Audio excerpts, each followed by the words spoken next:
Terrence Bates here with your Real America's Voice News Break. Thanks so much for being here with us. By now, many of your New Year's resolutions are probably by the wayside, but don't fear, because a new opportunity for you to pursue your health journey is getting underway today. For 5 days, around an hour of those 5 days, for literally $5, less than a cup of coffee, we're going to show you how to lose this. Get rid of it. This. My555challenge.com. John Jubilee from Energized Health joins me now to explain how you can take part in that challenge and how you stand to benefit. John, good to see you. Great to see you, Terrence. All right, so how does this work? 555. It seems simple enough, but tell us how it works. Well, Terrence, the beautiful thing about the 555 is, look, it's just like sitting back and relaxing and learning something new, including, Terrence, I'm going to share with people the 5 things to never do so they can never fail again. That's right. Never fail again. Never have to have another New Year's resolution. Never have to have that frustration and agony of trying another diet, another exercise program, another supplement, another fat-burning pill. We're going to share with you how to never fail again. And guys, the great thing is my wife is so fun, she even makes science entertaining. So our patent pending science of intracellular hydration is the game changer. This is how to reset your hypothalamus, reset your metabolism back like when you were 17 years old. And all you have to do is invest the price of a cup of coffee, $5, and at your leisure over the next 5 days. Starts today, guys. So make this your day. But you can watch it at any time, so you make it fit your schedule. But we're going to share with you how real science can break the frustration that you've had, break the failures that you've had in the past. And I'm right there with you guys. How many of you guys, you failed year after year? I failed for 10 years. How many of you have had challenges, frustration over every crazy diet out there, every crazy exercise? That was me. You know, I'm right there with you. I'm right there with you. I feel your pain because I was you. I had your challenges. I had your frustration. Regrew all the cartilage of my knees, got rid of my joint pain and my 10-inch belly, and you can too. And the science you were mentioning is intracellular hydration. You've got a protocol that you've been using for over 27 years. So this isn't a Johnny-come-lately fad. No, it's really not, Terrence. And you know what, guys, I would encourage you, go do a little bit of research online. Take you 5 minutes. Just plug in Energize Health. Go to the Better Business Bureau. Plug in Energize Health. Go to Trustpilot. Plug in Energize Health. Look at thousands of people just like you and me who lost 30, 40, 50, 80, 100 pounds of fat, who reversed diabetes, high blood pressure, joint pain, got back their life, got back their energy. Do your research. It'll build your faith and build your confidence. This isn't no running, no crazy exercise, no fad diets, no sit-ups. It's none of the crazy stuff. This is real science that will change your life. And you've called it a game changer. In fact, during our last conversation, you even likened it to the Fountain of Youth. So for someone that wants to tap in and take a sip of the Fountain of Youth through what you're doing here with the 555 Challenge, how can they get signed up? Because, again, as you pointed out, it starts today. No, it does. And look, I love sharing. Terrence, most people lie about their age, right? They tell people they're younger than they are. I love telling people I'm going to turn 65 years old. Haven't had a medical doctor visit for almost 3 decades now. It's my555challenge.com, my555challenge.com. Take you 5 minutes to get signed up. This will be a game and a life changer if you just make this simple commitment. Guys, if you keep doing the same things, nothing will ever change. If you don't make a change, nothing will change. If you don't do something different, nothing different's going to happen. So can I just encourage you, get rid of your frustration, get rid of your failure, and do something that will work. My555challenge.com. John Jubilee, we appreciate you, my friend. Continued success to you. My555challenge.com.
right, kicking off another brand new episode of the Steve Gruber Show. Glad to have you on board here at a State of the Union Day, or Joint Session of Congress Day.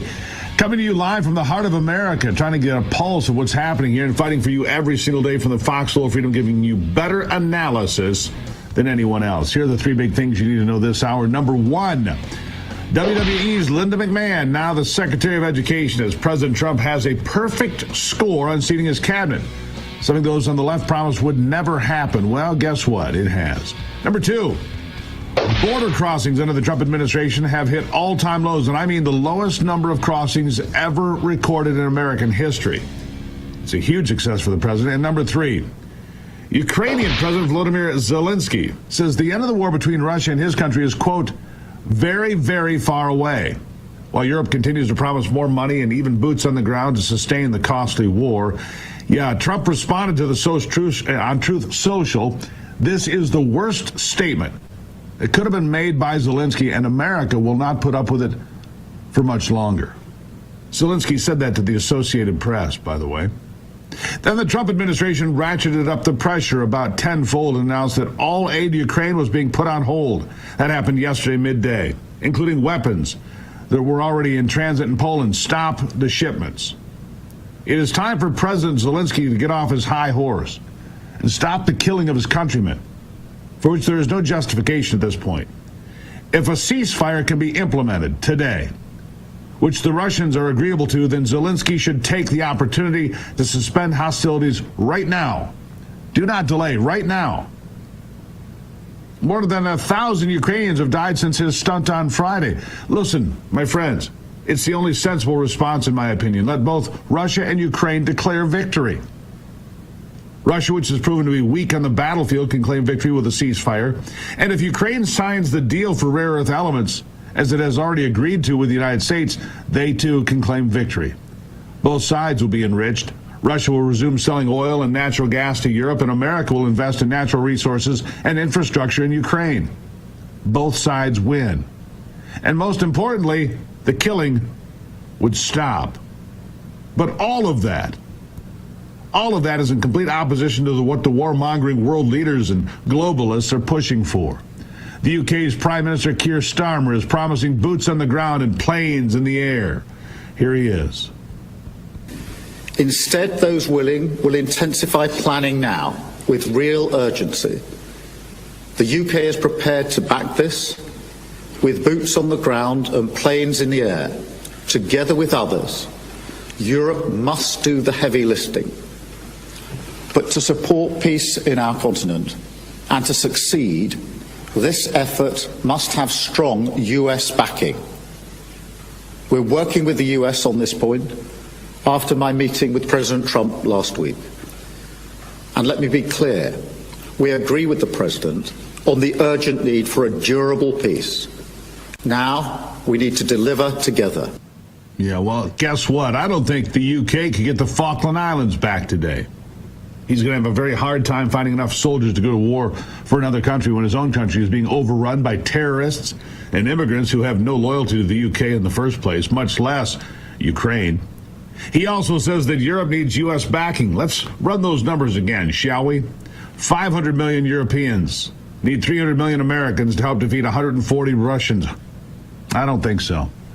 Crimea considers itself Russian. The Donbass region largely votes for pro-Russian candidates every year. Ukraine isn't getting those regions back, as I have explained several times already. Those really are off the table. But Starmer, willing to send England's best and brightest to the front lines to fight for a country that has canceled its elections and suppressed or jailed the opposition. Well, Starmer also jails his own citizens for memes he doesn't like. Director of National Intelligence Tulsi Gabbard continues to remind people of these outrageous policies and asks, what are they fighting for? Listen.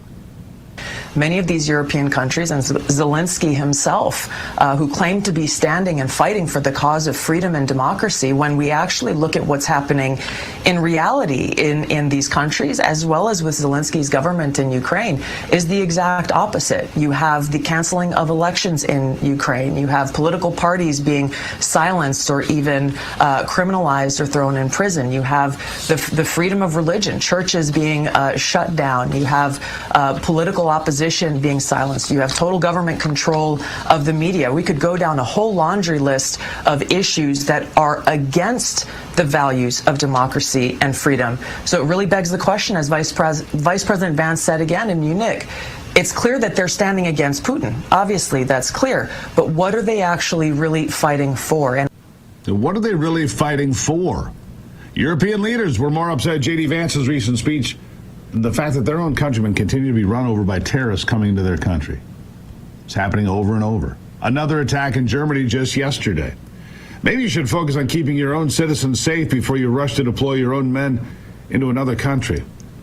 So far, an estimated 1.5 million men and women are either dead or missing from Ukraine and Russia as a result of this needless war. How many more? How many more need to be run through the meat grinder? The mainstream media is pivoting to the ridiculous claim that the war is profitable for America.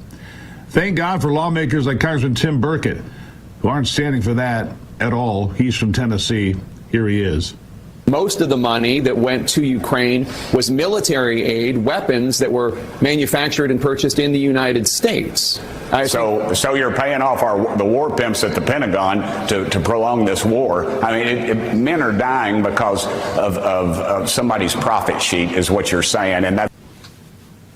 Yeah, somebody's dying because of somebody's profit sheet. That's what you're saying.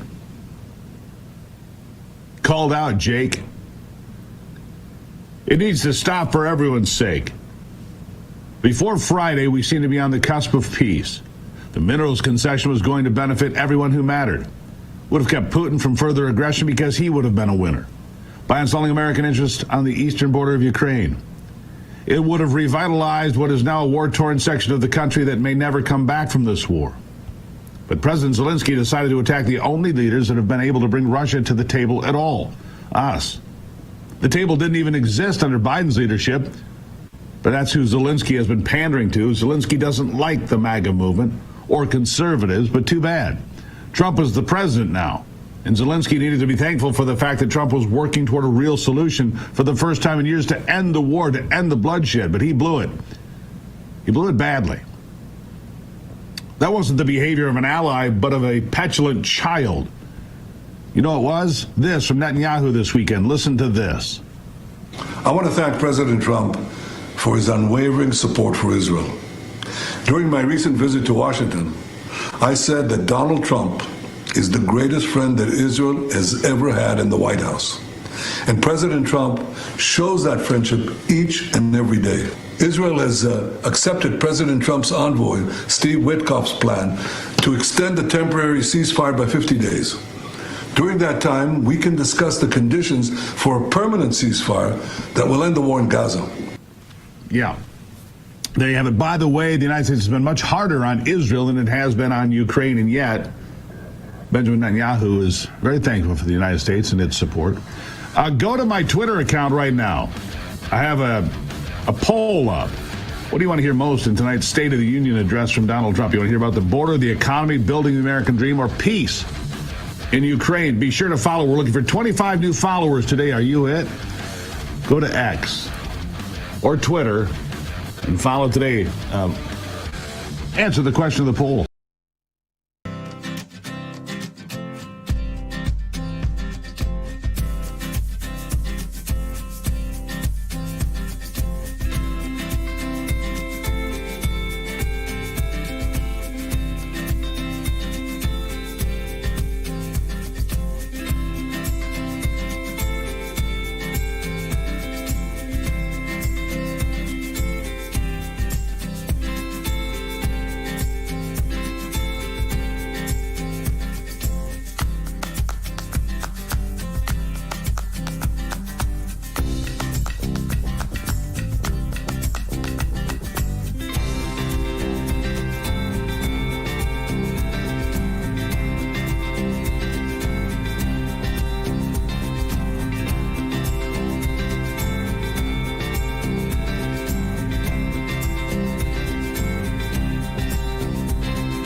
All right, back to it now. Look, the poll is hot right now, all right?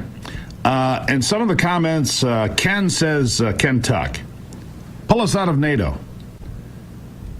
Ratfink says, I hope the president says that we are done with Ukraine.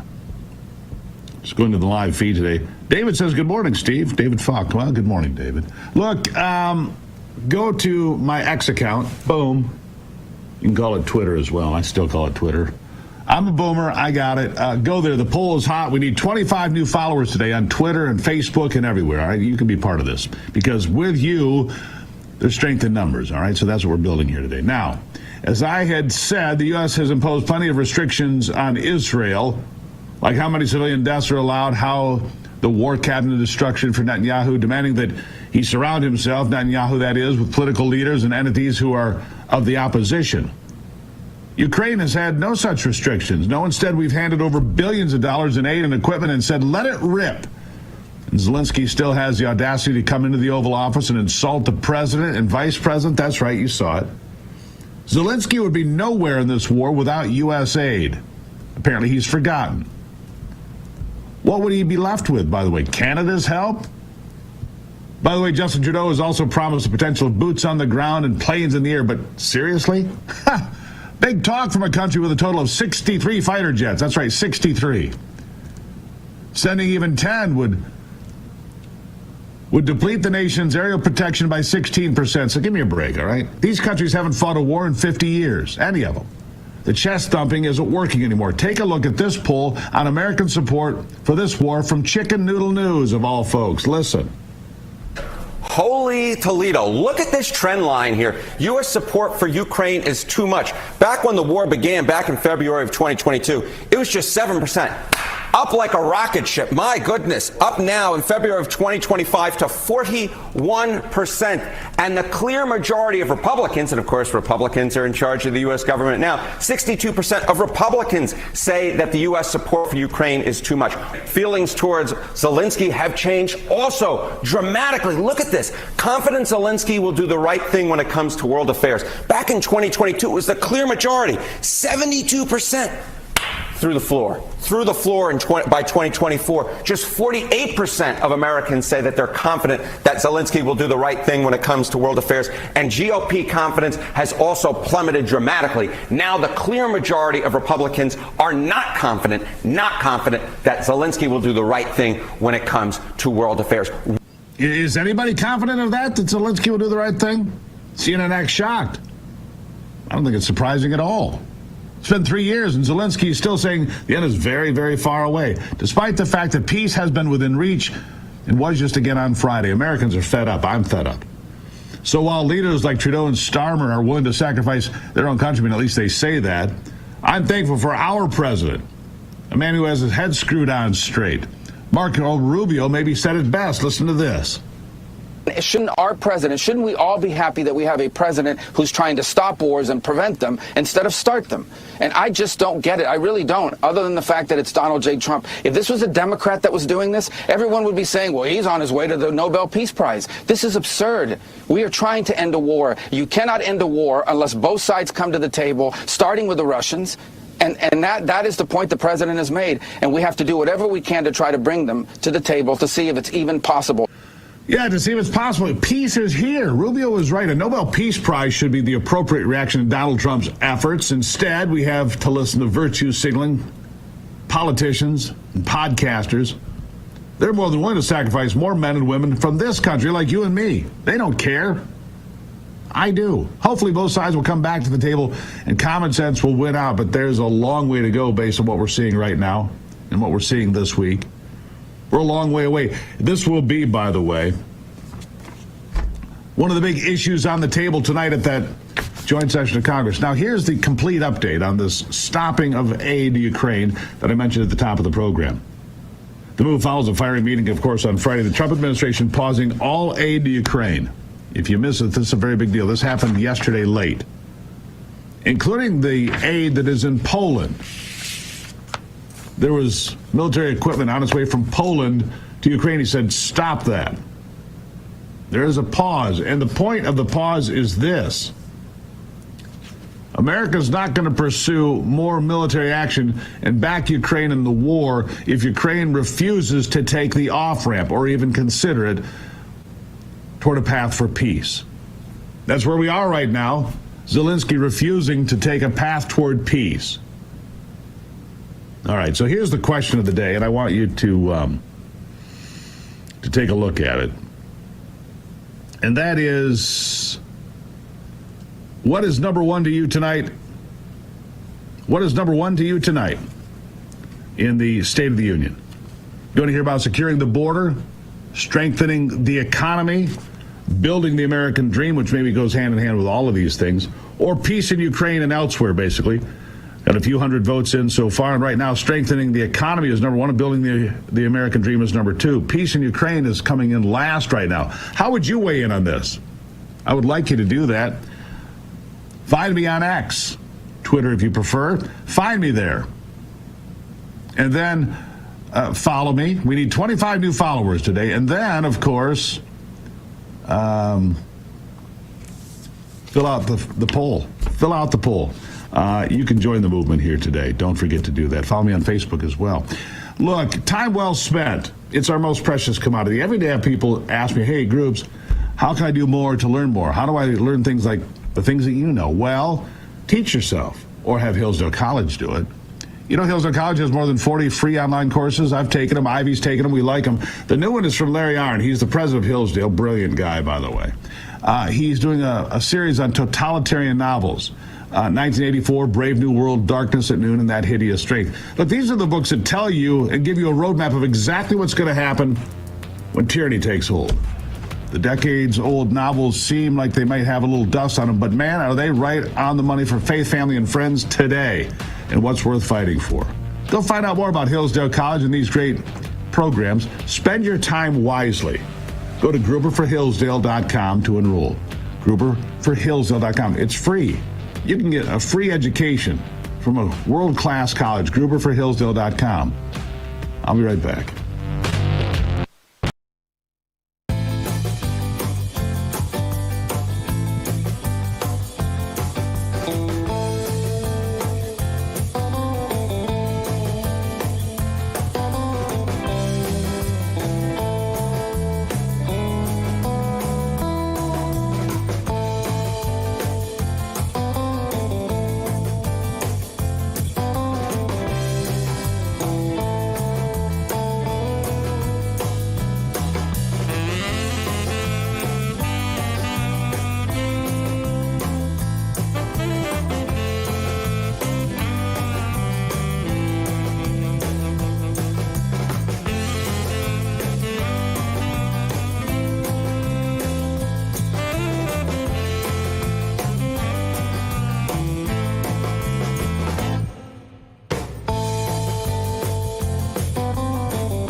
My good friend Larry Taunton, I can hear him in the on-deck circle right now, right? I can hear him on the on-deck circle. He's coming up.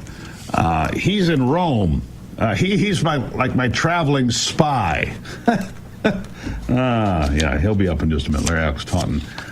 He's the guy that went to the U.S. aid office in Cairo and nearly got jammed up in a bad way, yeah, fled the country. Now he's in, well, I guess he's in Rome. Maybe it's just a dodge, I don't know. Anyhow, WWE legend, yeah, that's her, Linda McMahon, is now officially the Secretary of Education. Here's something, and by the way, the only Democrat senator that I'm aware of that didn't vote for is Alyssa Slotkin from Michigan. Every other Democrat that I'm aware of voted, and a couple of Republicans are apparently absent too. She co-founded the WWE. I believe they're billionaires, and she has been told by Donald Trump, put yourself out of work, which is to mean get rid of the Department of Education altogether. We'll see if that plays out that way. Yeah, we'll see if it plays out that way.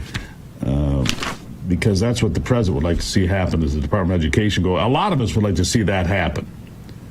To be honest with you, we'd like to see the Department of Education, become a thing of the past. Look at all the money we've spent there and not gotten anything in return. Are you tired of being in pain every day? Try ExodusNow.com. Exodus, a natural holistic supplement that combines 2,000 years of ancient wisdom with modern science. Right here on my desk, I take it every day. It features 7 biblical ingredients like frankincense, myrrh, and cumin, paired with the groundbreaking benefits of molecular hydrogen. This stuff is great. Designed to soothe joint and muscle discomfort. It does boost your energy. Made me clear. Clear as a whistle. If you're living with chronic inflammation, you're not alone, but you don't have to suffer anymore. If you've got a need to be clear and on the mark, try ExodusNow.com. Go ahead, try ExodusNow.com. You're going to be glad you did. And send me some notes and tell me, hey, Gruber, I tried Exodus. Here's what I found out, right? Try ExodusNow.com. Larry Alex Taunton, easy for me to say, right around the corner. He's in Rome with the latest on everything. We'll be right back. I don't have a...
Look, from my perspective, as I explained to start the program today, if Zelensky hadn't gone in there and made an ass of himself in the Oval Office on Friday, he could have declared victory. Russia could have declared victory. Donald Trump created a situation where both sides could have declared victory. Russia could have said, okay, we're going to stop here. We're going to call it good. We're we're going to be able to sell oil and natural gas to Europe. We win. And Zelensky would say, well, the killing has stopped. America's coming in. Canada's coming in. And all these other countries are going to come in and develop rare earth elements and do some mining, and they'll have all this infrastructure, and both sides will get enriched and both sides would win. But instead, Zelensky somehow wants this war to go on. Very, very far away, he told the Associated Press, as far as the end of the war. Well, my good friend Larry Alex Taunton, award-winning author and freelance columnist and personal spy for the Steve Gruber Show anywhere in the world, is weighing in from Rome this morning on all of this. Larry, good morning. Larry, how you doing? Do we got you? He appears to have muted himself. Right, he seems to have frozen a little bit, or you've muted yourself, Larry. I don't know what's happened there. You seem a little bit distant. We're going to work on getting Larry back in here in just a moment here. I'll let him work through this a little bit. This is what happens when you got somebody all the way around the world trying to weigh in with us. I think we've got action. Now, Larry, are you there? All right, let's go ahead and Steve. Work that out a little bit. I'm going to explain my position on how it looked to me like it could have played out. Donald Trump had gotten Russia to the table. Russia started this. Look, Russia lost this war. I don't care. I've said this for a very long time. Russia's not going to go take on Poland or the rest of NATO. They can't get through Ukraine, which most people figured they could do in a week or two. They were unable to get through it all. Right? Didn't happen. It all stopped in its tracks because the Russian army wasn't ready, and it certainly wasn't prepared for what it ran into, which was javelins and tanks and others. Now, 1.5 million people have died. There's no way to minimize any of that. But Zelensky had an opportunity to go into the Oval Office and say, okay, Mr. President, let's find peace. Let's at least have a ceasefire, an end of hostilities, to see where we can discuss for this war to go. And instead, he got mouthy. He was a petulant child in there. And I've just seen more numbers. I think it's more like 1,200 people have died. 1,200 Ukrainians have died since Friday. They didn't need to die. There could be a ceasefire in place right now protecting the Ukrainian people. And these conscripts, have you seen these videos? They're on my page. You can see them. These groups of Ukrainians will see a single man or a man of military age on the street, riding a bicycle, walking on, it doesn't matter. They will stop, they will circle them, and they will force them into the van. These are how they get volunteers for the military. And those men are ripped out of their homes or wherever they're from or their communities, shipped off to the front line where their life expectancy isn't much. Russian drones and ammunition and all this pounds on them, kills them. Same thing for Russia. They're forcing people to the front lines as well. You know, they sit there and they get pounded by the cannon fire, by the drones, the Air Force. There's no value here. It's a stalemate. It is a stalemate by definition right now. It's not going anywhere. All right, Steve, I think I got him. All right. I think we've got Larry back here from Rome now. Larry, welcome to it. How are you, Steve? Can you hear me? I can hear you just fine, Larry. Look, you're halfway around the globe. It's early in the day here. It's technology, my friend. But here's what I was just laying out for folks. I think that Zelensky blew it completely because he could have claimed victory. Putin could have claimed victory. I don't like either one of these guys. Let's be clear about that. I think Putin's a pig. I think Zelensky is a grifter and a guy who's making a lot of money, and his countrymen are getting killed. What is your take on it here today? Yeah, I agree wholeheartedly with that, Steve. Listen, Zelensky had every opportunity here to show gratitude to the American people, to garner support from the president, the vice president of the United States, and to get our country to rally around him. Instead, what he's done is alienated the president. He's alienated his likely successor in J.D. Vance, and he's angered the American people quite a lot. And then after leaving the Oval Office, he's just kind of added to it. So I don't see that Zelensky has helped his cause at all here. I don't think so either. And look, nobody takes seriously that the French or the Germans or the English or the Canadians are going to send, 100,000 people to the front lines to fight for a country. Look, Russia's not giving back Crimea. They need that naval base on the Black Sea. That's not up for debate. They're not giving it back. Plus, Crimea considers itself Russian. The eastern end of Ukraine, they're not giving that back either. We could have had the same outcome in April of 2022. And yet here we are 3 years later, 1.5 million bodies later, and Zelensky's playing games. This guy needs to go. That's not bowing to Putin. That's not anything. Zelensky could claim victory because you would come in with American money and American industry. Putin could claim victory because he's able to sell oil and natural gas to Europe again. Everybody claims victory. Trump gets what he wants, which is rare earth elements. We get an American presence in Ukraine. We get control of the region. Everybody wins here, and Zelensky is the fly in the ointment. That's all I can come up with. What am I missing?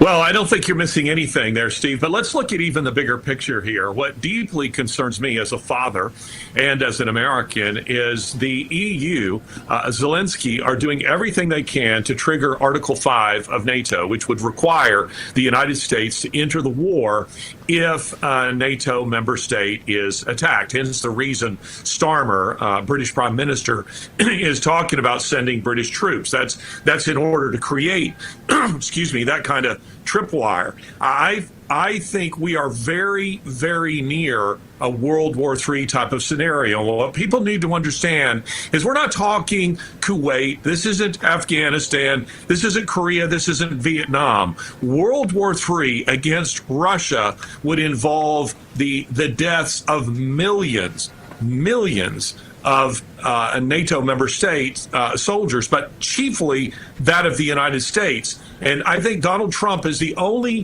Western leader, or one of only just a few Western leaders with any sense, who is saying, let's not trigger World War III. Right. And this is not appeasement. Look, it is a stalemate. This war isn't going anywhere. Russia isn't going to invade Poland, despite what they might try to say there. He's not going into Estonia. That's not going to happen. He's not going to intentionally trigger Article 5. But, man, they do want it, Larry. It looks like it to me. They want this war. But why do they want it so badly? Well, I think what we're seeing here, Steve, is the domino theory in reverse. You and I are old enough to remember that. George Kennan's theory that communism, we grew up watching those documentaries that showed, this red, like blood flowing across the map and countries falling one by one to communism. Now hold Cuba that thought, fell Larry, in Larry, I got to get you to hold that thought because we got to go to a break here. We got to start a little bit late with you because of our technology to roam. But there it is, the domino theory. Larry's going to fill in where it goes from here. It's the reverse of that, he says. We're going to find out why he believes that in just a moment. Larry, thank you for being here from Rome, Italy. It's Larry Alex Taunton here on the Steve Gruber Show. We'll take a break and be right back.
All right, back to it now. As you know, Larry, Alex Taunton is our roving reporter. He has been recently in Cairo and Prague.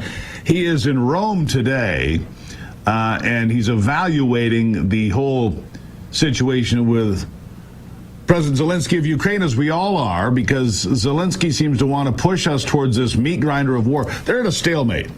They are. I want to bring Larry back in now. Larry, look, as far as I'm concerned, Donald Trump put together kind of a master plan here. Both Putin and Zelensky could have said, hey, we won, because they got something out of it, right? And both sides could have walked away, and the killing could have stopped, at least for now, while they sort out the details. But Zelensky wanted nothing to do with it. Now you've got Keir Starmer and Macron and Trudeau and all these others saying, oh, we'll put in, boots on the ground and planes in the air. No, you won't. Not without American help. It's a complete lie. It's garbage. And they don't have, none of these armies have fought a war in 50 years. So you're going to just send 20,000 people in from a random country, Larry? Doesn't make sense. Now, back to your theory about the reverse domino effect.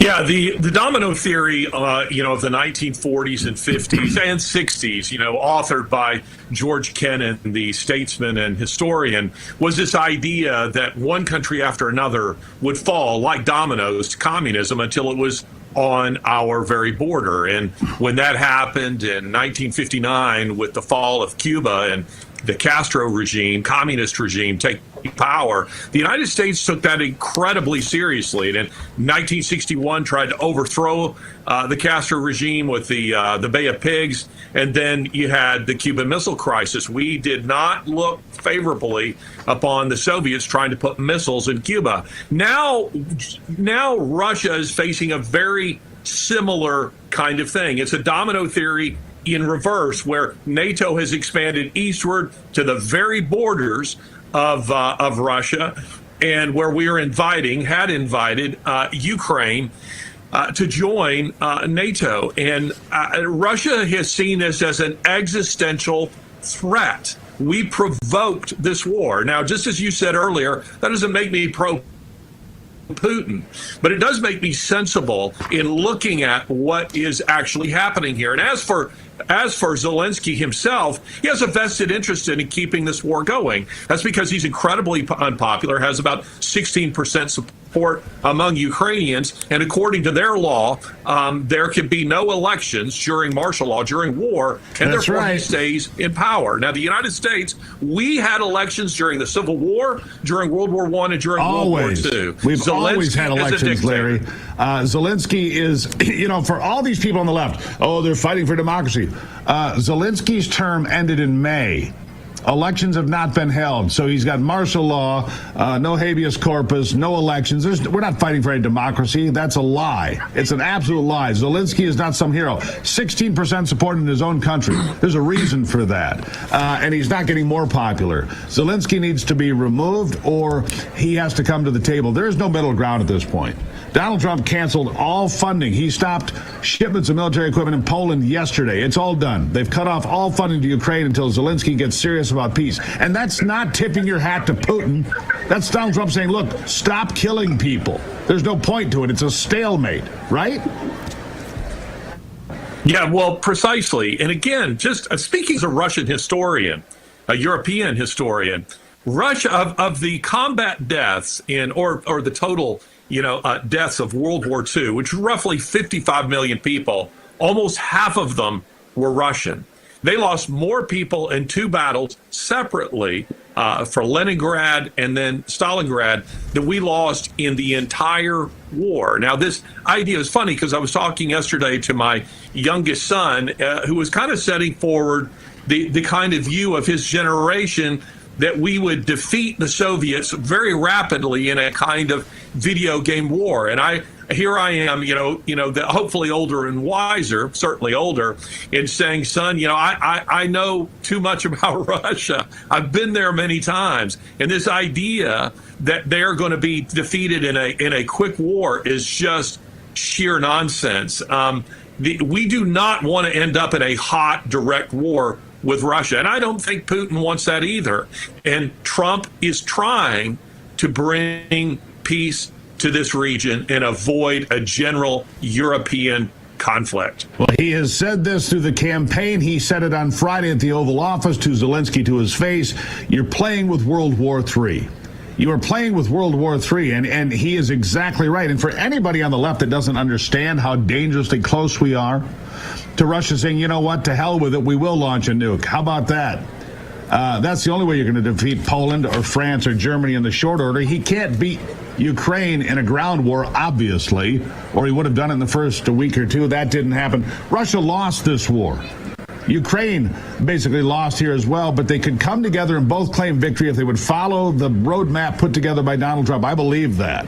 And they could all claim victory and walk away and the killing could stop. We'll see if that happens. I'll give you a last word from Rome this morning. Well, I agree with that, Steve. I think that what Trump is also trying to do here is allow Putin to save face. Now, I know that there are a lot of people who think, well, who cares? Well, it does matter, because if Putin is able to turn to his people and say, see, look what I was able to accomplish, this war ends much more rapidly. Absolutely true. If Putin can, and that's, you can't just, like Trump said, you can't just go say rotten things about the guy and say, oh, by the way, we said all these rotten things. Hey, let's make peace. Come to the table, shake our hand. No, it doesn't work that way. You don't say terrible things about people and ask them to make a deal.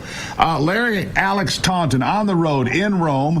Glad to have you here today. Your next stop is where? You got about 10 seconds. I'm going to go home and sleep for a month. Well, that's boring. I am tired. Greatly appreciate it, my friend. Thank you. We'll catch up with you on the next stop. There you have it. Larry Alex Taunton. He's been, like I said, in Cairo at the U.S. aid office there. He went on to Prague. Now he's in Rome. He gets to places. He reported live for us in Davos, you may remember. You're not going to get this just anywhere. Be sure to follow us on Twitter today and Facebook. We need 25 new followers today. Follow the live program. Follow us on Real America's Voice. Watch live on television every day, wherever you can get it, all right? It's the Steve Gruber Show.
I mentioned this at the top of the program. And first of all, I want to say thank you to all the Real America's Voice viewers here today as we kick off the broadcast day every day for RAD right here, wherever you may watch it. You may watch it on television. You may watch it on Twitter. You may watch it on Getter, wherever you get it. Thank you for being here. Real America's Voice is growing every single day, and it's because of great folks like you, and I appreciate it. I'm here every day at 6 a.m. and again at 3 p.m. Eastern Time for America's Voice Live. So join me twice a day, every day. Man, there's never enough Gruber in your life, is there? Anthony, is there ever enough Gruber in your life? No, certainly not, Steve. Oh, certainly not. See? You see, never. Anyhow, we're looking for 25 new followers today on Twitter, on Getter, on Donner, on Blitzen, and on Facebook. All right. The month of February had the lowest number of illegal immigrants trying to enter our country in history. In history. 8,326 apprehensions for the entire month. Oh, and by the way, this whole idea that the Biden administration was making it better and safer by using this app and that was reducing. No, they canceled the app. Nobody's coming in that way. And only 8,300 people. By comparison, there were 300,000 illegals per month during Joe Biden's, during just about every month that he was in office, 300,000. To put the numbers in perspective, there were times during Joe Biden's presidency that 8,000 to 11,000 would come in on a single day. Boy, we fixed that, didn't we? 8,000 to 11,000 on a single day. We don't have that problem anymore. This part of the program brought to you by The Wellness Company. If you're looking to take control of your health, at The Wellness Company, we offer doctor-directed formulated supplements and personalized care to boost your wellness. Whether it's immune support, heart health, or just feeling your best every day, we've got you covered. Become a member today and enjoy exclusive access to expert consultations, premium products, and health content. If you're ready to start, go to twc.health/Gruber. You'll save 10% on anything you decide to put into your cabinet. That's right, twc.health/Gruber. Good to have you here. Remember to follow us on Twitter, Getter, Facebook, all of it. Oh, and the poll on Twitter today. What do you want to hear most from Donald Trump tonight in his national address at 9 o'clock? You want to hear about the border, the economy, the American dream, peace in Ukraine? Get online. Answer the question. I'll see you in the next hour.